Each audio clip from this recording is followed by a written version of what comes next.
नमस्कार। 11th Delhi shorts international film festival 2022 को बहुत बहुत नमस्कार, शुभकामनाएं। दुनिया भर के तमाम सिनेमा प्रेमियों को प्रणाम। एक अंग्रेजी कहावत है, मैन प्लान्स गॉड लाव्स। हम अपनी आने वाली जिंदगी के लिए हजार सपने बुनते हैं, जबकि हकीकत यह है कि अगले ही पल का ठिकाना नहीं है।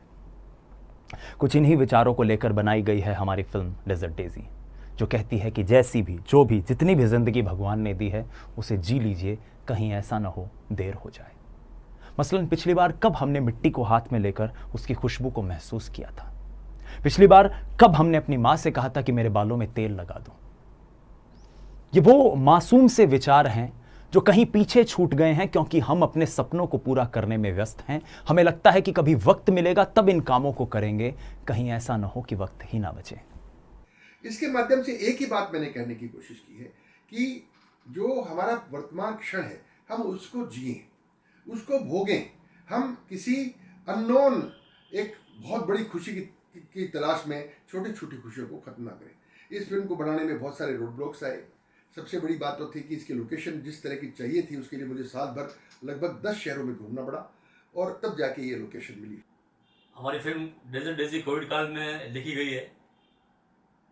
फिल्म लिखते समय डॉक्टर कुमार राजीव साहब से, जो कि फिल्म के निर्देशक है, उनसे मेरी गहन चर्चा हुई थी और हमारे समक्ष एक प्रश्न ये था कि इसे किस भाषा में बनाया जाए। स्क्रीन प्ले तैयार होने के पश्चात इस फिल्म की आत्मा यह कह रही थी कि राजस्थानी भाषा ही इसके लिए सबसे उपयुक्त होगी। पूरे राजस्थानी परिवेश को पूरा हमने इसके अंदर लिया है। बैकग्राउंड स्कोर में भी हमने पूरा स्टूडियो में बिठा के, जो सारंगी है, सिंधी सारंगी है, एक तारा है, सितार है, जो अलगोजा है, जो हमारे राजस्थान के लोक वाद्य हैं, उन सबको स्टूडियो में बिठा के आर्टिस्ट को लाइव गवाया गया है और उससे बैकग्राउंड स्कोर हमने तैयार किया है। डेजर्ट डेजी की स्टोरी जब डॉक्टर कुमार राजीव ने मुझे नरेट की थी, तो फिल्म उसी वक्त मैंने तय कर लिया था कि फिल्म को ड्राई ड्राईनेस फील आए फिल्म के अंदर। तो लेकिन हमने पीक गर्मी का टाइम था, हमारा शेड्यूल 40 का टेम्परेचर था बहुत ज़्यादा। तो जोधपुर के पास सरजा गाँव है, वहाँ हमने शूट किया था। 3 दिन का शेड्यूल था। वो गर्मी की वजह से फिल्म में बहुत दिक्कतें आई। कई बार कैमरा बंद हो जाता था और शूट रोकना पड़ता था। फिर हमने हमारे डीओपी आमिर उसको टॉवल गीला करके और उस पे कैमरे करके शूट को चलाते रहते थे जैसे। तो ये एक बहुत बड़ी समस्या रही थी, क्योंकि बहुत पीक गर्मी थी। इस फिल्म में अपने किरदार को अदा करना मेरे लिए चुनौती से भरा कार्य था, क्योंकि ये उन शाश्वत, सरल, सहज और निश्चल भावों की बात करता है जो हमारी जिंदगी से भी विलुप्त हो चुके हैं। इस फिल्म में जो प्रोटैगनिस्ट है, वो ऑल ऑफ सडन जब उसको एक मल्टीपल स्क्लेरोसिस की बीमारी होती है, तो रियलाइज करती है कि मैंने जीवन में कुछ क्या किया मैंने सिवाय किताबों के। तो फिर वापस अपने रूट्स पे आती है, खेत में जाती है, मिट्टी की सुगंध क्या है वो देखती है, पेड़ जाटियाँ क्या है, मेरा घर क्या है, मेरे माँ बाप की क्या मेरे से क्या संबंध है, वो उन संबंधों को वापस ढूंढने की कोशिश करती है। और लेकिन गर्मी में जब हम शूट कर रहे थे, तो हमारे फिल्म के डायरेक्टर मुझसे करीब 25 साल बड़े हैं। वो खुद सेट पे इतने उत्साह से रहते थे और पूरे जोश के साथ रहते थे, हमारा जोश बना रहता था। तो हमने उस गर्मी को उनको देख करके आराम से झेल लिया, कोई दिक्कत नहीं आई। हमारी हौसला से रही उनको देख करके।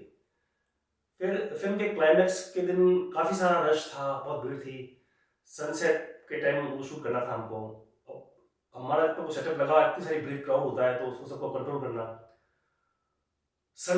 वो सबसे हमारा वो फिल्म का क्लाइमैक्स भी था और हमारे लिए बहुत जबरदस्त क्लाइमैक्स था कि उस दिन शूट खत्म करना था हमको। तो बस चैलेंज वही था कि हमारे पास मुश्किल से 15-20 मिनट थे और हमको कोई रिटेक का कोई भी मौका नहीं था कि हम रिटेक कर पाए। तो सब कलाकारों को हमने बिल्कुल सबसे समझा दिया कि एक बार मैं आपको शॉट देना है। तो क्लाइमैक्स का शूट हमारा एक टेक में हुआ है, पूरा सिंगल टेक में हुआ है। क्योंकि फिल्म की हीरोइन गुवाहाटी से हैं, किस्मत बानो, उन्होंने बहुत शानदार अभिनय किया। उनसे मेरी बात हुई थी, डायरेक्टर साहब ने उनको समझाया कि अपने पास बहुत कम टाइम है, तो उन्होंने एक बार में वो शॉट दिया। और फिल्म के जो नायक हैं विवेक, उन्होंने भी एक बार में शॉट दिया। तो हमारा बिल्कुल सनसेट होते ही फिल्म का शूट खत्म हुआ। मेरा किरदार जोरा अपने आप में कोई ज्यादा पढ़ा लिखा नहीं है, एक लकड़हारा है। उसको शायद आम जिंदगी, मुख्य धारा में संपन्नता की जो परिभाषा होती है यह भी नहीं पता होगी, मगर वो जिंदगी को जीना जानता है। वो जानता है कि किसी से सच्चा और निश्चल प्रेम कैसे किया जाता है, जिसमें प्राप्ति की महत्वाकांक्षा ना हो, सिर्फ त्याग और समर्पण का भाव हो।